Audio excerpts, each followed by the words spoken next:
It's what I wanted all my life, Jesse. Wife, little baby. On a cold January morning in 1935, in a tiny wooden house in Tupelo, two baby boys were born to a poor Mississippi couple. Only one of them went home alive. The other was buried quietly. The world would grow to know the surviving child as Elvis Presley, the king of rock and roll. But whispers about the twin he lost never truly faded. Now, 50 years after his death, new conversations and DNA questions are stirring old shadows. Could the truth be stranger than the legend? Join us as we reveal Elvis's secret twin.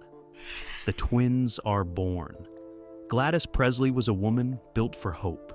Even in a tiny two-room house in Tupelo, Mississippi, where the walls were thin and money was scarce, she dreamed. She dreamed for her family. She dreamed about the babies growing inside her. Two little heartbeats that nobody could see, but everyone could feel.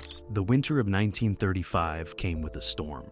The storm outside the shotgun house was relentless, pounding the roof with rain and wind that made the whole structure seem to shake. Gladys felt the pains coming now, stronger than before, and she knew the moment had arrived. There was no hospital to go to. There was no hospital for people like them. There was only this house, only a local doctor who arrived with his black bag, and only Vernon standing nearby, her husband, her anchor, waiting for the children he had dreamed about too. The first baby came into the world without a sound. The doctor worked carefully, but something was terribly wrong. The tiny boy lay silent in his small hands. The room filled with a kind of stillness that nobody wanted, a silence that meant everything and nothing all at once. The doctor wrapped the small body gently in cloth. There was nothing to be done. Jesse Garon Presley had arrived, but he would never open his eyes to see the world around him. Minutes passed. The pain continued, with a still sadness to it, but Gladys was not finished. There was still another child, another life fighting to come into being. The doctor turned his attention back to her, to the second twin, and this baby was different. This baby was alive, desperate to breathe the air above. When he emerged into the world, he cried. He wailed and announced his arrival with the full force of his lungs. Elvis Aaron Presley had arrived, and he was here to stay. Vernon stood frozen between two completely different feelings. Grief because his first son would never know what it meant to grow up. Relief too because his second son was alive, breathing, crying, and moving. He felt both feelings squeeze his heart at once, and there was no way to separate them. Gladys looked at Elvis, at her living son, and held him close. But she could not look at Jesse.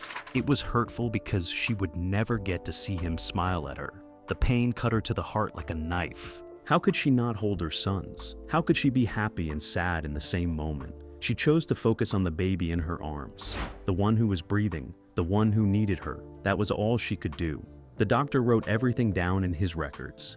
There was a birth, a death, and it had been twin boys. He wrote their names and the times of their birth, facts written in ink that would never change, documenting that something incredible and tragic had happened on this cold winter night in a small house in Mississippi. They took Jesse to Priceville Cemetery later, to a quiet place to have him buried. There was no big grave marker or fancy stone with his name carved deep, just a small unmarked plot where a twin boy who never cried would rest, while his brother lived and cried and grew and became more than anyone could have imagined.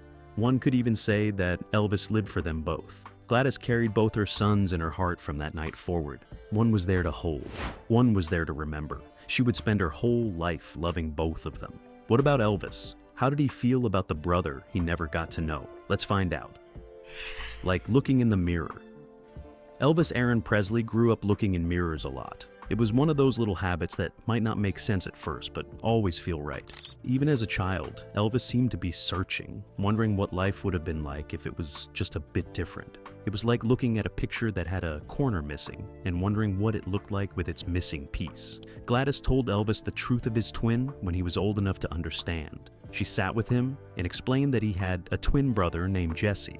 Jesse had been born first and had gone to heaven before he even had a chance to see the world. She told him that Jesse was watching over him from above, that there was a connection between them that death could not break. Young Elvis listened to these stories, and something deep inside him believed them completely. It was not in a way that made him sad or confused, but in a way that made him feel less alone. He understood, even as a boy, that he was not quite like other children. Other children had brothers and sisters living and breathing right beside them. Elvis had a brother too, but his brother was far away.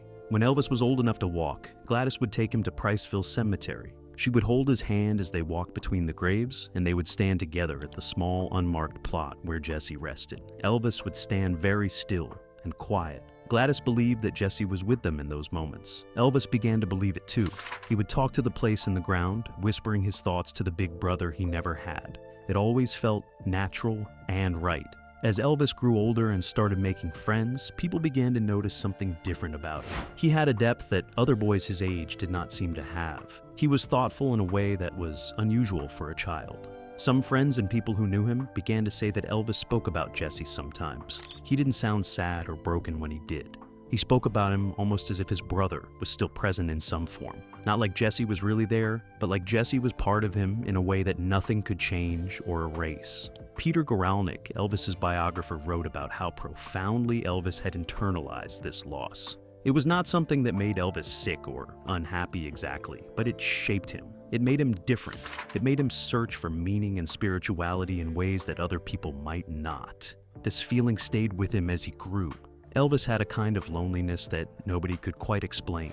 He could be in a room full of people and still feel incomplete. He could have friends around him and family near him, but there was always this emptiness, this awareness that he was supposed to be a sibling, a younger brother. He was supposed to be a twin, but he was alone. The mystery of who Jesse might have been never left him. What would Jesse have looked like? Would they have been the same in every way like twins usually were? These questions lived in Elvis's mind without answers. They created a kind of spiritual hunger inside him, a need to find something bigger than himself that could explain why one twin lived and one twin did not. As Elvis grew into a teenager and then a young man, this sense of incompleteness pushed him towards something deeper. He became drawn to music and to spirituality, beauty, anything that could touch something in his soul that regular life could not reach.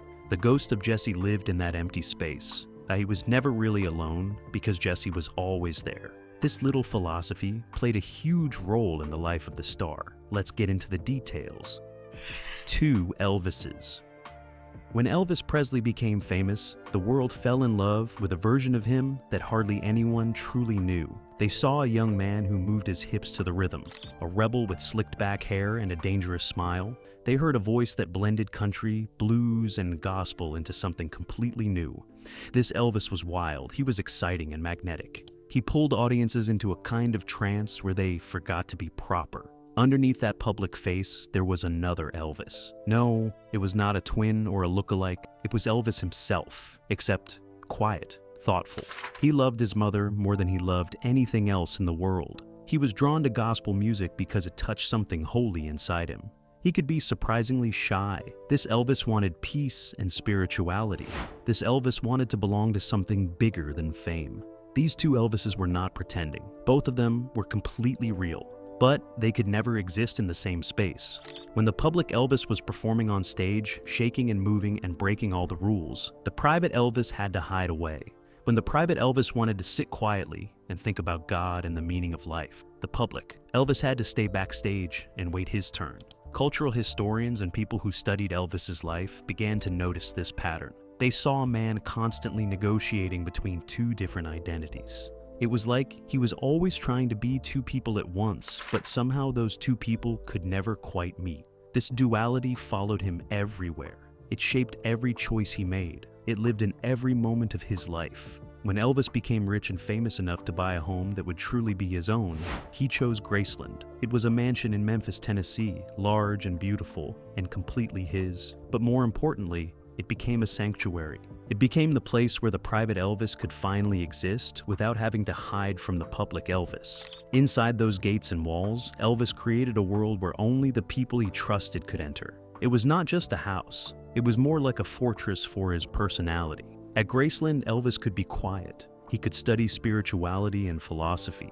He could spend time with his family without cameras watching his every move. He could be the gentle, thoughtful, searching person that few people in the world ever got to see. The private Elvis could breathe there. He could grow there. He could rest. Even in these moments, Elvis never forgot Jesse, who remained like a hole that could never be filled.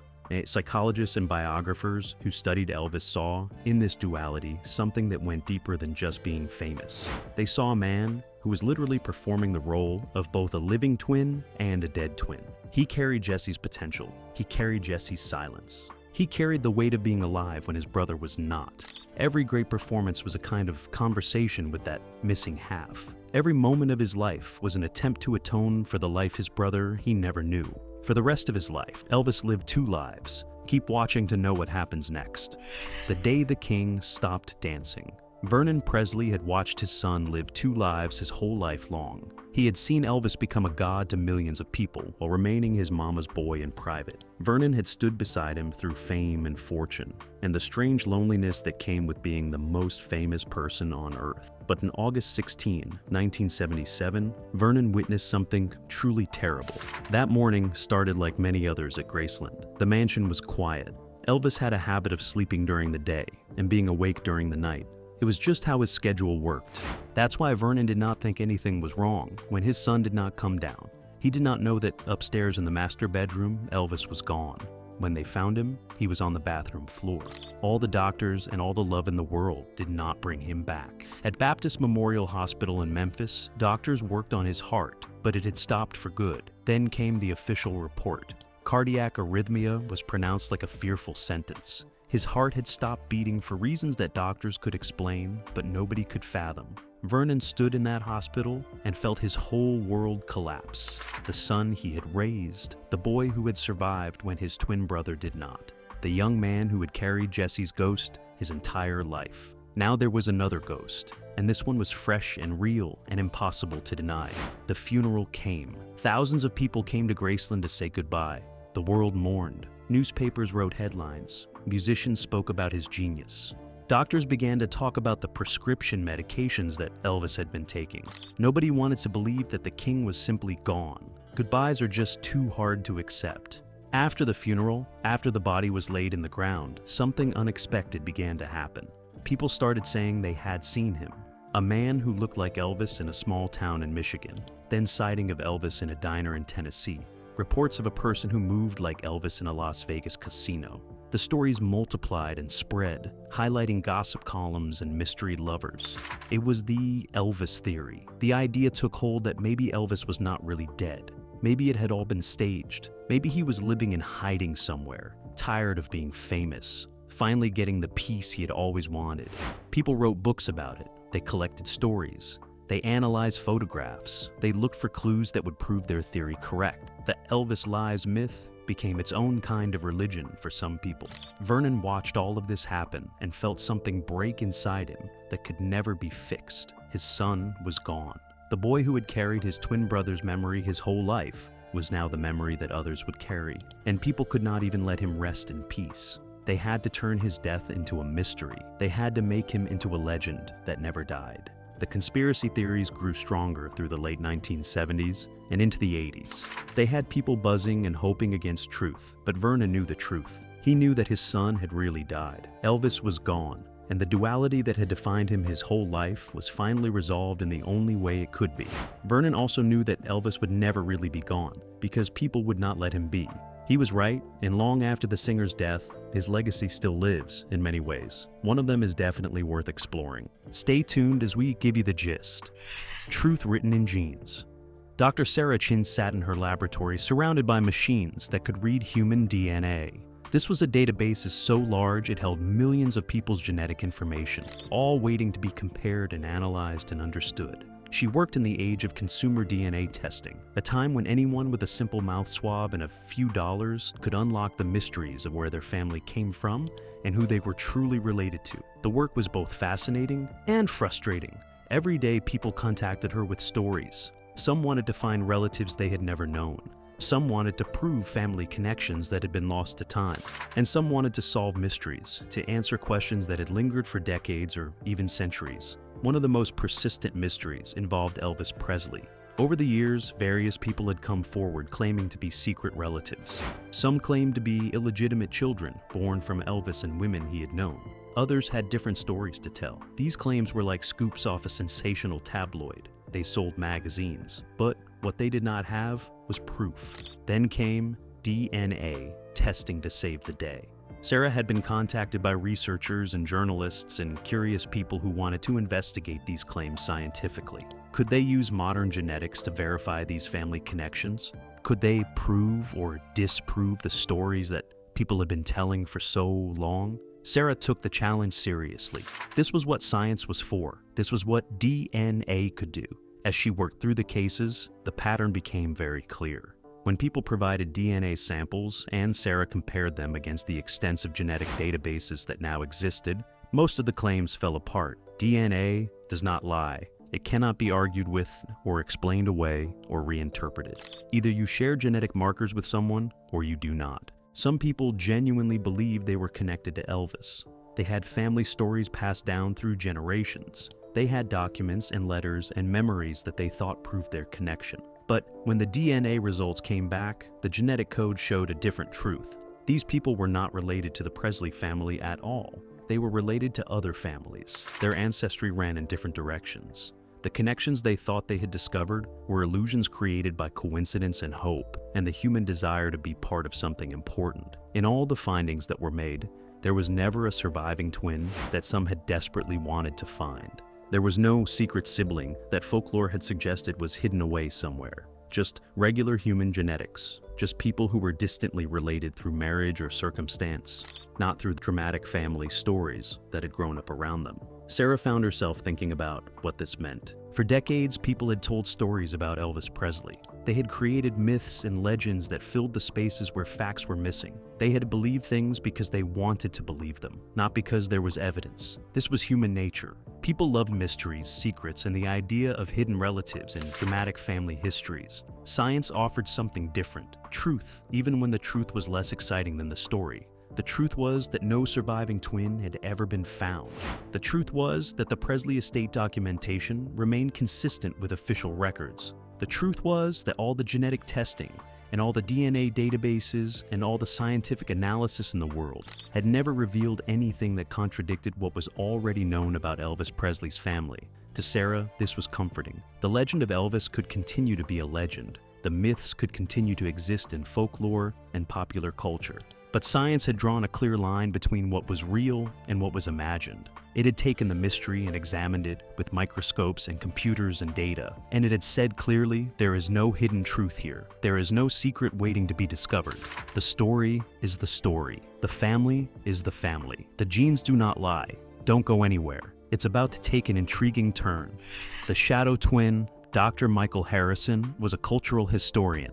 He spent his days reading books, letters, and documents, and trying to understand how people's lives shaped the world around them. He had spent 15 years studying Elvis Presley, and the more he studied, the more he came to realize that Elvis's story could not be fully understood without understanding his twin. Jesse Garon Presley had been dead for over 70 years. He had never performed a song. He had never met a fan. He had never lived long enough to know anything at all. And yet, in a strange and powerful way, Jesse was everywhere in Elvis's story, not as a living person, but as a shadow figure, as the person Elvis might have been if fate had been different. Michael began to notice something as he read through biographies and interviews and letters written by people who had known Elvis. They rarely mentioned Jesse directly, but Jesse was there underneath everything. Jesse was in the weight that Elvis carried. Jesse was in the sense that Elvis was living a life that was meant to be lived by two people, not one. Some of the other scholars and biographers that Michael read had started to analyze this more deeply.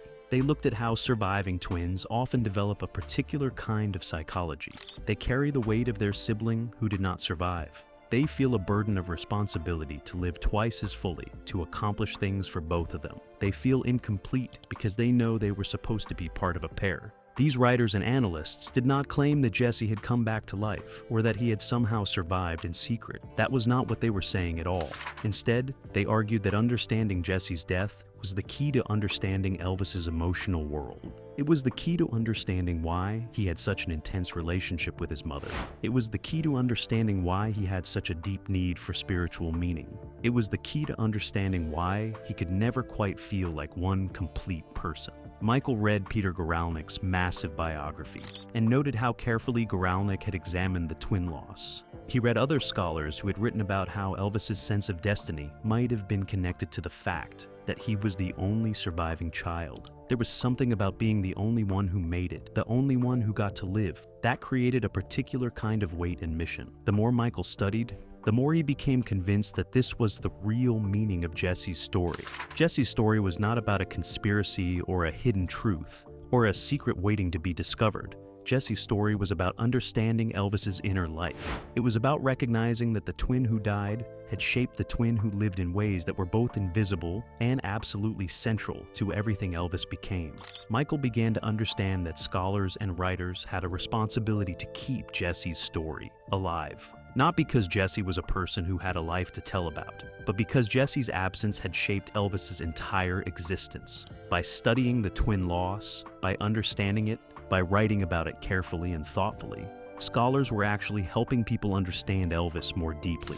He started writing his own analysis. He wrote about how the burden of surviving can create both greatness and pain in a person. He wrote about how Elvis's lifelong sense of incompleteness was not a flaw in his character, but a direct result of losing his twin at birth. He wrote about how the duality that everyone noticed in Elvis, that split between public and private, between the rock and roll rebel and the spiritual seeker, was itself a kind of conversation with the brother he never knew. In libraries and universities around the world, scholars and students began to read these analyses. They began to see Elvis differently. They began to understand that his story was not just the story of one man becoming famous. It was the story of one man learning to live as two people, the living twin and the dead twin, the brother who got to see the world and the brother who never opened his eyes. Want to hear something even more interesting? Wait for the next part of this video.